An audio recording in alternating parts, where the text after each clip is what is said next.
Christmas. Up goes the tree, on go the lights. There really is no place like home for the holidays. An exciting season of presents and parties only a Scrooge could hate. But where did all the traditions start? Why do we hang stockings? When did we start singing Christmas carols and decorating trees? How did Santa get the red suit, the sleigh, and 8 tiny reindeer? There's a hidden history behind all of our modern customs. Some of the origins are dark and mystical. Some are simply about making money. So brace yourself for the truth behind the holiday we love. It's the real story of Christmas.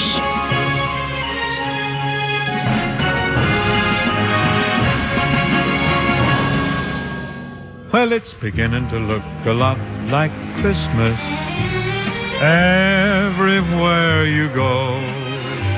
Take a look at the 5 and 10, glistening once again, with candy canes and silver lanes aglow. It's beginning to look a lot like Christmas. Temperatures drop, snowflakes fly, and cities and towns seem to start dressing up earlier and earlier. These days, the holiday party starts in most places just after Halloween. And that's because it's a big, big business nationwide. The spending for holiday decorations and gifts adds up to over $15 billion each year. There are Santas at every shopping mall from coast to coast, sleighs full of toys, and there are lights. Lots and lots of lights. We liked lights. As little kids, I think we all jumped in the family car and drove through different neighborhoods to see the lights. Decra-Light Industries is one of the largest holiday decorating companies in the United States. Its designers and craftsmen create the splashiest of Christmas displays for public squares and shopping malls across the country. We like big. We like our deer big. We like our trees big. The 500 miles of modern Christmas lights Decra uses each year are a lot more complex compared to the earliest holiday lights commercially available. When were the first electric Christmas lights invented? In 1882, by Edison Company Vice President Edward Johnson. Later, General Electric offered strings of 24 bulbs for $12, which is equal to $280 today. This bright idea is often credited to a New England telephone worker. The real inspiration came from his job, where he worked for the telephone company, and it was, the little light bulbs in the early telephone switchboards. That gave him the idea for what we now know as Christmas lights. Like the origin of electric Christmas lights, the backstory of many of our holiday traditions is part of the obscure but real story of Christmas. The reason behind the strange things we do each December. For instance, chopping down a tree and propping it up in our living rooms. Yet over 30 million of us will do it before December 25th. But why? It's a long story that lies nearly 2,000 years in the past, at an annual celebration practiced by the ancient peoples of Northern Europe. Every December, on the shortest day of the year, when the earth was tilted furthest from the sun, came the winter solstice. It marked the darkest day of the year, but also the time when the promise of longer days gave cause to celebrate. To honor the occasion, ancient tribes held a 12-day festival they called Yule. You have the crops brought in, you have the meat being slaughtered. You slaughter some of the farm animals because you can't feed them during the dark days of winter. So there's a lot of meat on hand. The beer has been made. It's perfect time for a feast. The Norse burned a giant Yule log for all 12 days of the feast. And they brought evergreens, firs and holly into their homes. Over the centuries, the concept grew, and later it was co-opted into our modern Christmas tree custom. Today, picking out the family tree is a holiday tradition. And in any given year, American farmers are growing 350 million trees on 15,000 Christmas tree farms. That's roughly one tree for every man, woman, and child in the nation. Growers are constantly replanting. Years from now, today's seedling will become the decorative focal point at someone's Merry Christmas. The biggest thing that I've heard from customers is, particularly with the balsam fir, when you open the door when you come home from work, you can smell that tree in the house. And that scent is what makes Christmas for them. That's the biggest thing for the Christmas trees. It's not always easy to see how our modern customs connect with ancient traditions. What does any of this have to do with the birth of Jesus some 2,000 years ago? For Christians, that eventful moment is where the story of Christmas begins. How do we know what we know about the birth of Jesus? We actually have two different sources from the New Testament for the Nativity. We have the Gospel of Matthew and we have the Gospel of Luke. They don't refer to one another, they may not even have known about each other, and they tell us two different sets of things about what happened for Jesus' birth. And what we tend to do is we put these two stories together to get a kind of full picture that we call the Nativity. Matthew's Gospel gives us the Star of Bethlehem and the wise men, called Magi, who bring gifts to the baby Jesus.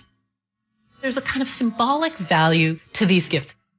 What they're doing is they're bringing really, really precious goods to honor this child with a very humble birth. And there's a message there about how we need to recognize this birth isn't really humble at all, because this is a king being born. This is the first example of Christmas gift-giving, but no one recorded when this actually happened. Nobody knows the true date of Jesus' birth. And early Christians didn't celebrate birthdays. So how did Jesus end up with a birthday on December 25th? Long before Jesus was born, the Romans celebrated many pagan holidays, particularly in December. And these end-of-year festivities set the stage for our modern Christmas holiday. One Roman holiday was Saturnalia, which began on December 17th and was a series of parties that would last anywhere from 3 to 5 or maybe 7 days. And you can think of it as sort of a big office party, but in togas. Romans exchanged gifts at Saturnalia, just as we do at Christmas. Slaves were served a special feast by their masters and enjoyed freedoms that they lacked any other time of the year. The second party is New Year's. It was a 5-day party, and it was quite enjoyable as well. And then in between Saturnalia and New Year's, there was already a birthday celebration for a Roman-related god on December 25th. That god, Mithras, and still another god, Sol Invictus, the unconquered sun, were both honored on December 25th. Since the date fell near the winter solstice, the same celestial event celebrated by the tribes of northern Europe, Romans lit ritual bonfires and candles to push back the darkness, the origin of our modern Christmas lights. The winter solstice is the darkest day of the year. You know how dark it is when you get up. You know how dark it is before the end of the day. You can't wait for the sun to come back. Pagans all over the world celebrate that darkest day. And in Roman religions, it becomes central to the year. After Christianity became Rome's official religion in the 4th century, leaders chose to absorb pagan traditions rather than outlaw them. This is when the church finally decided to honor Jesus' birth, choosing a date close to the winter solstice, December 25th. But as the church continued to absorb various ancient traditions, what emerged were two experiences of Christmas. One religious, one less so. Outside the church, in private homes and in the town square, Christmas looked more like a big drunken block party. Ultimately, this rowdy secular Christmas would dominate the religious one, forcing later reformers to propose banning both Christmases altogether.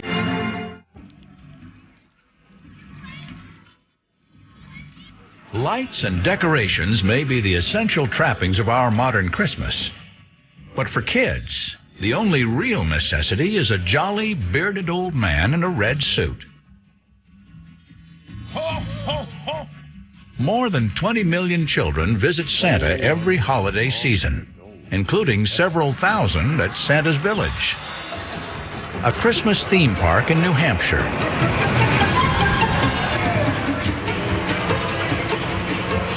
Where kids can also pet an honest-to-goodness reindeer. The males get to be 350 to 400 pounds, and when kids walk into the barn, they just, they can't believe how big they are. And they feed them the crackers and the carrots and the apples, and it's just an amazing thing. These reindeer do fly, but only on Christmas Eve. Ancient revelers would have a hard time recognizing our modern Christmas. But if you think of the holiday centuries ago as an idyllic season of peace, think again. Christmas was earthier, unrestrained, and fun. In the high Middle Ages, in 1400, 1500, you find Christmas really picking up. Kings are talking about this and how they have huge Christmas feasts. So you find gift-giving really popular. You find sort of the lights and Yule log traditions gaining in popularity. But Christmas was also a solemn church day to be spent in prayer. And each of these Christmases, religious and secular, also had their own separate music, just like we have today. You have hymns in the church. They're sacred music, and they're sung in Latin. And you find gradually the development in the 12th century of Christmas carols. And Christmas carols are sung in the vernacular. They're not in Latin. They're languages everybody knows. And people enjoy these songs, and people sing them together. And very quickly, there gets to be the tradition of not singing these songs in church. But medieval caroling wasn't just about singing. It was about drinking. At every door, revelers begged for a gulp from the household punch bowl, getting drunker with every note they sang. By the 17th century, religious reformers were losing patience with the rowdier Christmas traditions. They decided the holiday was simply too much fun, and they decided to ban Christmas altogether. But how could Christmas be outlawed? There's a kind of backlash against Christmas. Among Protestant groups, you find a desire to not celebrate Christmas, a repudiation of Christmas as kind of a Catholic invention, frankly, something that the Catholic Church had allowed happen. In England, Christmas was even banned outright for a time. But that didn't last. Within a few years, a more restrained version of the holiday was back. But Christmas would have an equally hard time in the New World during the early 17th century. Pious settlers from England looked upon the holiday with suspicion. And when European settlers came to America, the newly formed Puritan colony of Massachusetts wanted no part of the holiday. And in 1659, it banned Christmas too. The Puritans of New England were very well aware of the pagan associations with the celebrations of the winter solstice, and they wished to avoid any kind of association with that. One Puritan commentator said that Christmas was chastity's shipwreck. And another one in Boston said that men did more dishonor to Christ on the 12 days of Christmas than they did the entire 12 months of the year. The colonies began to spread down the coast, and settlers in the mid-Atlantic region were much less conservative. By the mid-1700s, these colonists had adopted many of their Christmas traditions from Europe. But there were still a number of revelers who kept the rowdy behavior of the past alive. In Virginia, for example, most people that celebrate it with a dinner with friends. And the colonial records and the early Republic records are full of instances where people in, a gentleman's home in Virginia, they're having a nice Christmas dinner when the local rowdies get word of it and pound on the door, and they go through this very ancient ritual of give us some food and drink or we're going to throw rocks through your windows. And so both those traditions are still there. But as America matured, so did its Christmas customs, as the well-to-do launched a crusade against rowdy Christmas. Respectable middle-class Americans wanted to take the rowdy Christmas, the public Christmas that took place outdoors, and move it indoors. I mean, these are people who had property. They were afraid of destruction. They were afraid of losing things that they own. So they want to take this public rowdy event and take it from the streets and bring it into the home and make the focus of Christmas around the family, around this private gathering that takes place in the house. This effort was most deliberate and most successful in rapidly expanding New York City. Its founders, the Dutch, embraced their old-world homespun Christmas customs. And one New Yorker, a college professor with a gift for poetry, would change the face of Christmas forever.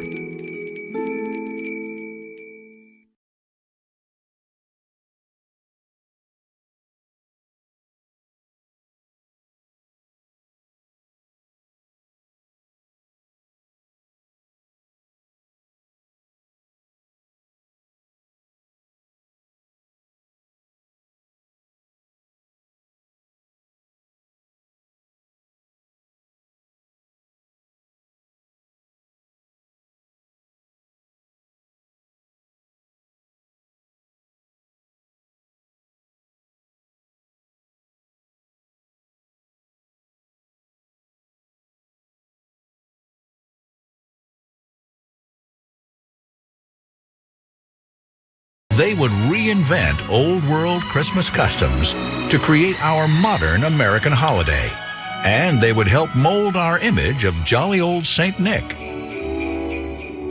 The New York they knew was America's great metropolis, a city keeping pace with the Industrial Revolution that was transforming America virtually overnight.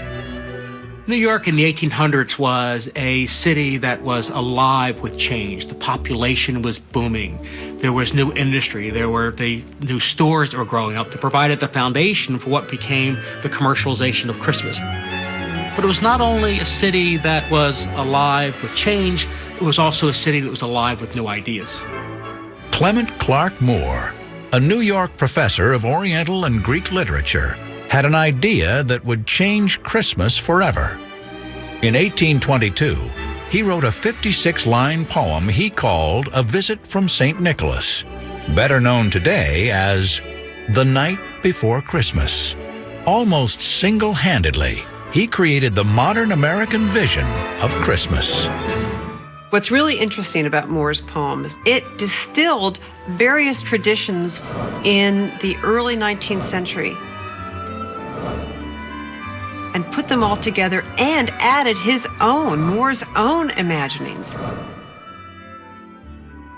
Moore's poem becomes a path-breaking moment, a watershed in how Christmas is celebrated. Moore's subject was Santa as we know him today. His inspiration? Two legendary Christmas figures of the old world.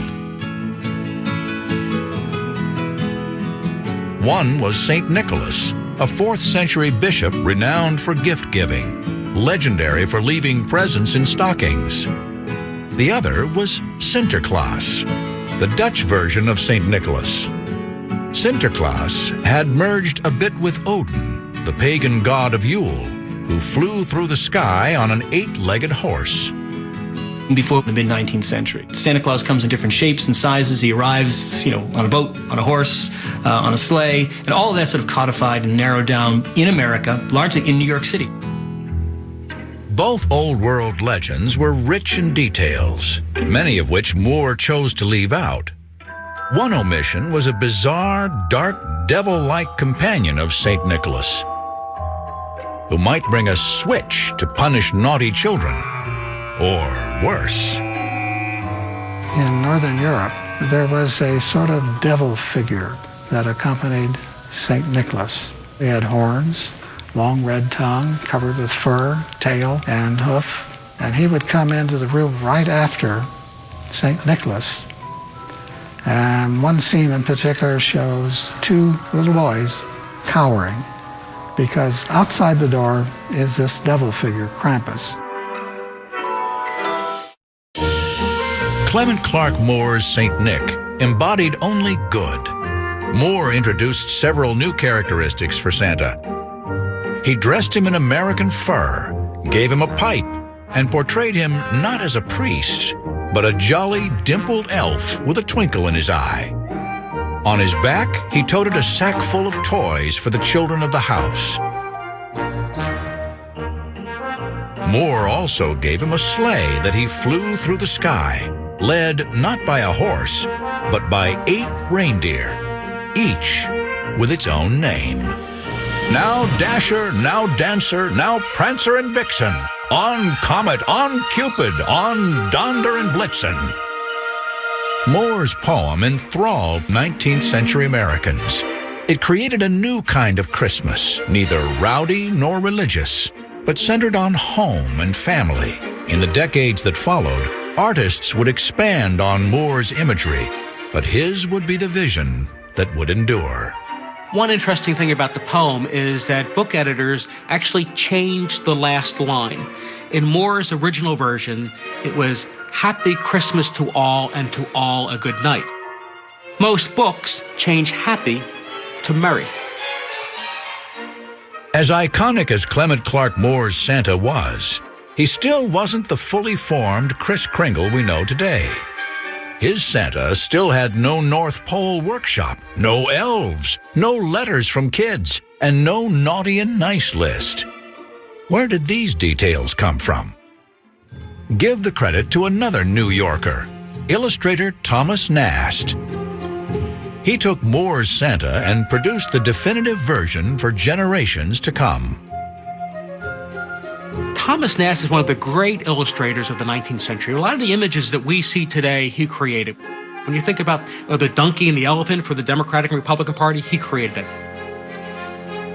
The image of Uncle Sam that we've all come to know is a creation of Thomas Nast. And he also is the person who gave us our modern version of Santa Claus. In 1862, one of America's major magazines, Harper's Weekly, commissioned Nast to draw its Christmas illustrations. He transformed Moore's jolly old elf into someone taller and grander. So he becomes your grandfather. Gives him the full flowing white beard, which is the image of a wealthy person in the Victorian world. He was wearing a red coat with white trim, black boots, the buckled belt, the pipe. Nast's image of Santa became indelible, and with every Christmas grew richer in its detail. Nast does this year after year. He creates lots of the things we associate with Santa Claus. The list of naughty and nice, living at the North Pole, and that becomes the image of Santa Claus. One reason Americans loved Nast's and Moore's Santa is that he celebrated childhood. Only recently had a new appreciation of children begun to sweep the nation in the wake of the Industrial Revolution. You have to think back on how children were viewed at, say, the beginning of the 19th century when they were dressed like little adults and expected to behave like adults. Up through the middle of the century, things began to change, and everything became very home-oriented. And so children became very central to Victorian Edwardian society. And by the mid-19th century, the Christmas tree, a variation of that ancient Norse custom of bringing in the greens, became the centerpiece to the family-oriented American Christmas. All because of one picture. On December 23, 1848, the Illustrated London News published an image of the young Queen Victoria and Prince Albert with their family assembled around a Christmas tree, part of Albert's German tradition. England fell in love with it immediately. 2 years later, this same image of Queen Victoria and Prince Albert was republished in a very popular American magazine. with a couple of alterations. They took out Queen Victoria's crown and took off Prince Albert's mustache so that they looked a little bit more American, and it was a way of sort of essentially telling middle-class Americans who bought this magazine that this would be a tradition. This is a tradition worthy of your home. The Christmas tree had officially arrived in America. By 1856, President Franklin Pierce was putting one in the White House. America's redefined, kid-friendly Santa Claus and elaborately decorated Christmas tree helped to transform Christmas itself. A holiday once ruled by drunken rowdiness was now a time to celebrate the family. For 79 million shoppers, the Christmas season begins the day after Thanksgiving, when the gun sounds on the retail free-for-all called Black Friday. We've all heard that Black Friday is the busiest shopping day of the year, but the truth is, that's a myth. The actual busiest shopping day varies, but usually falls closer to Christmas in mid-December. That's why these malls decorate, why these shopping centers decorate. They're making a statement themselves. Besides being warm and friendly and inviting to the neighborhood, it's also time to start thinking about buying those presents. But how did Christmas become so commercial? And why do we tolerate, even celebrate that? As early as the mid-19th century, Christmas had found a home in shops and stores that marketed the holiday to consumers. With specialty wrapping paper, Christmas cards, decorations, and especially toys. This is the Industrial Revolution. The hallmark of that is creating lots and lots of cheap stuff, and the creation of a middle class that has money and desires to buy this stuff. So it's not that hard to see that Santa Claus is going to be co-opted by retailers. The first time a department store used Santa to sell goods came in the 1840s. Santa appeared in a department store ad as an illustration of a sort of Dutch-looking Santa Claus going down the chimney. By 1874, from there, it just generated so many companies using Santa as their pitchman. A lot of bizarre images coming out of the fireplace selling coal, for example, or selling shoes, or everything in the world. He's been a salesman almost from the very beginning in America. As time went on, Santa sold more than just products. He marketed Christmas itself and the warm nostalgia it conjured up. During 2 world wars, Santa reminded soldiers what they were fighting for and helped charities tell of those less fortunate. Santa sold the very idea of Christmas as a season of peace and goodwill toward men. And by 1940, Santa's expanding role as an advertising icon earned him a standardized look.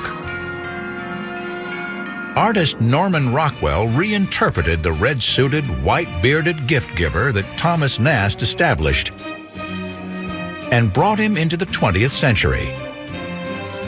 Rockwell's magazine covers and greeting card images showed a big, friendly Santa, and others followed Rockwell's lead. Department store Santas were starting to standardize Santa, and he was starting to be mostly red and white. It helped freeze that image, make him more jovial, more plush, more pleasing for a family image. In 1939, while illustrators like Rockwell were improving Santa's look, copywriter Robert L. May was creating a whole new holiday icon, a red-nosed reindeer named Rudolph. The Rudolph figure is created for Montgomery Ward department store in Chicago. And they want to have essentially kind of a handout, a Christmas favor, if you will. So he writes a 38-page pamphlet in verse about this woebegone reindeer. Originally calls him Rollo the Red-Nosed Reindeer. Towards the end, they decided to need something with a little more punch, so it becomes Rudolph the Red-Nosed Reindeer. And it's a huge hit. In 1949, May's brother-in-law, songwriter Johnny Marks, put Rudolph to music.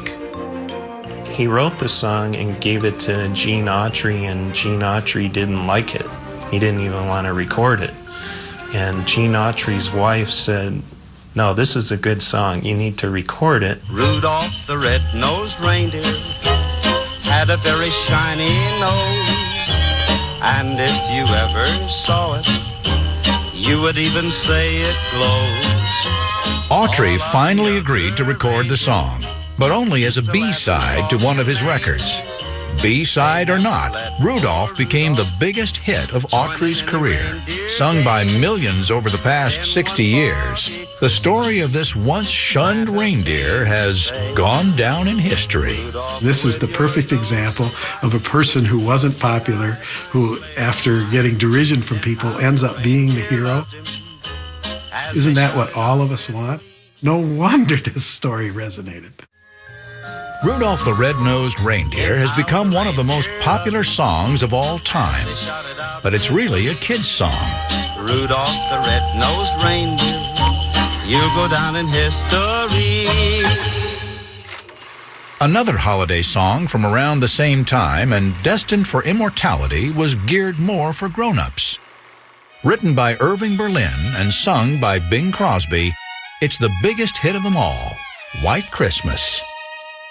White Christmas is a song written for a film in 1942 called Holiday Inn. It stars Bing Crosby, and it's kind of a race through all the great American holidays, and Christmas just being one of them.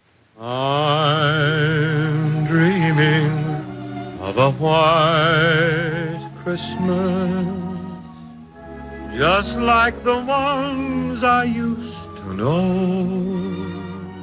So the song doesn't really catch on. It's the spring of 1942. We've just gone to war, but it catches on in the fall of 42, which is when America is really approaching its 1-year mark of being at war. And these now hundreds of thousands, soon to be millions of GIs, are going to be spending their first Christmas away from home. And that's where that song has that real heartstring pulling, nostalgic feel to it, that the record sales just skyrocket in October, November, December of 1942. White Christmas is one of the most successful singles ever released, and it has been for more than 50 years. The homespun values at its heart, the values of Christmas, were what ex-GIs yearned for in post-war America. In 1946, they found those values in the reigning classic of all Christmas-themed movies, It's a Wonderful Life. It's a Wonderful Life started life as a short story called The Greatest Gift by Philip Van Doren Stern, and it wound up in the hands of Frank Capra, who had just come back from World War II, where he had shot the Why We Fight series of propaganda films for the U.S. Army. The Oscar-winning director, weary of war, crafted a sentimental masterpiece about George Bailey, a man who sees the world as it would be had he never been born. It's a yin-yang film, you know. The yin is Bedford Falls. That's for nothing. And the yang is Pottersville, and you see the other face of people and what they might have been. Mother. Mother, what do you want? Mother, this is George. I thought sure you'd remember me. Years after its initial release, It's a Wonderful Life was rediscovered by younger generations on television. Aired over and over again each year, it eventually became one more treasured holiday custom, pointing out the comfort of ritual and tradition. To my big brother George, the richest man in town. The broadcast success of It's a Wonderful Life proved that Christmas and television were a powerful combination. In the 1960s, animators would craft specials destined to become a beloved tradition.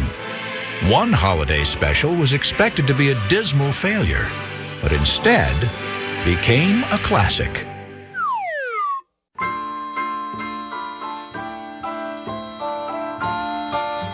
Christmas in America has evolved over the centuries, keeping pace with the rapidly changing nation itself. Yet even in our modern age, Christmas has remained a home-based family holiday full of nostalgia and childhood memories. We can sort of re-embrace our childhood innocence before we became such hard-bitten, cynical, awful people, you know, that we saw the world in another way, in a more generous and kind and loving way, and that it's never too late to sort of go back to that way of looking at things. Christmas's power to spread cheer and make memories skyrocketed with the ascent of an institution as dear to kids as Christmas itself: television. By the 1960s, baby boomers were enjoying a golden age of holiday TV. There was a golden age of Christmas specials that began about in the mid-60s and went into the mid-70s. These specials were aimed specifically at children, although were sophisticated enough to entertain the adults that were in the room. The very first of these animated holiday specials debuted in 1962, Mr. Magoo's Christmas Carol, a retelling of Charles Dickens' beloved story. If you really think about it clinically, it's kind of a strange combination, putting Mr. Magoo in A Christmas Carol. Here's this comic character, and he's playing this dramatic role in classic literature. Christmas! Ha! Bah! Humbug! After Mr. Magoo's Christmas Carol came a flurry of animated specials destined to be rerun every Christmas for decades to come. Rudolph the Red-Nosed Reindeer, Frosty the Snowman, Santa Claus is Coming to Town. Let me have just a little magic. And Dr. Seuss's How the Grinch Stole Christmas. But in 1965, one special featuring a little round-headed kid seeking the true meaning of Christmas topped them all. In 1965, we got a call from the McCann Erickson advertising agency who represented Coca-Cola. They said, have you and Mr. Schultz ever thought of doing a Charlie Brown Christmas show? And I lied and said, absolutely. So I called Sparky, our nickname for Mr. Schultz, and said, I think I just sold a Charlie Brown Christmas. And he said, what's that? And I said, it's something you're going to write tomorrow. Mendelssohn and animator Bill Melendez had to create a 30-minute animated special in just 6 months. They made radical creative choices, like using child actors for the voices. I was 9 years old. They were 8 years old, 7 years old. We're all in one recording studio, bouncing off the walls, playing with the drums and stuff, because it was a recording studio where, like, the Doors recorded their albums. The work progressed, but time was running out. We did end up finishing it just like a week before it went on the air. Then we took it to CBS, and the three fellas there didn't like it at all. And they said, we're going to have to run it because it's scheduled for 4 days from now. But, you know, nice try, but it just doesn't work. So as we went through these minefields, it's amazing it ever even got on the air. One issue that concerned everyone was Schultz's insistence that the show quote the Bible. One of us said, you know, do you really think we can, you know, animate a kid reading from the Bible? Do you think we can get this through? And I remember he said at the time, well, if we don't do it, who will? Isn't there anyone who knows what Christmas is all about? Sure, Charlie Brown. I can tell you what Christmas is all about. And there were in the same country shepherds, abiding in the field, keeping watch over their flock by night. And lo, the angel of the Lord came upon them. Bill staged it in a very, very simple format. And the way that wonderful actor, Chris Shea, read it, it became, you know, one of the really indelible moments, probably in animated history. For unto you is born this day in the city of David a Savior, which is Christ the Lord. The success of A Charlie Brown Christmas proved once again how the secular and the religious Christmas aren't mutually exclusive, that each gives this holiday its wonder. That's what Christmas is all about, Charlie Brown. In the half-century or so since Linus uttered those memorable words, Christmas has continued to adjust to the changing times.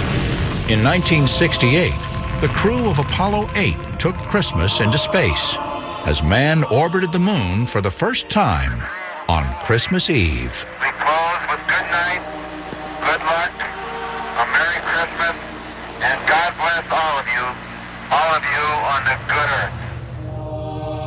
More recently, Christmas has been revolutionized by the internet, where one-click shopping on sites like Amazon has added a new term to the Christmas lexicon. Cyber Monday has joined Black Friday as a retail milestone.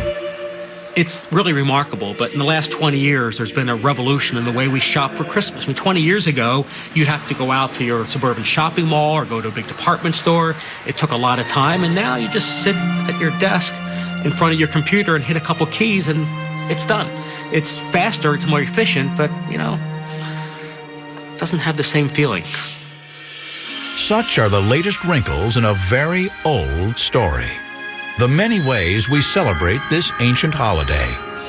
Every generation bemoans the current state of Christmas. It's always they're wanting to go back to what they think it was. And that's the funny thing about all traditions and all holidays, is that they never are static. And they're never nearly as old as you think they are, these traditions that you hold near and dear.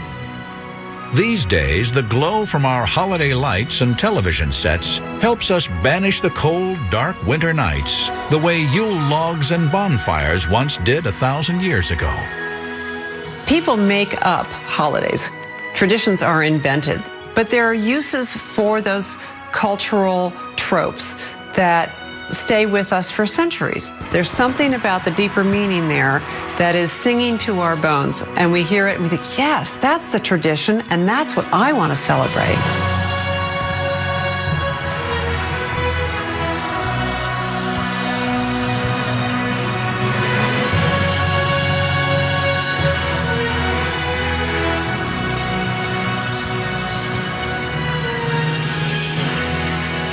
For as long as we can remember, we bring in our greens and light our candles.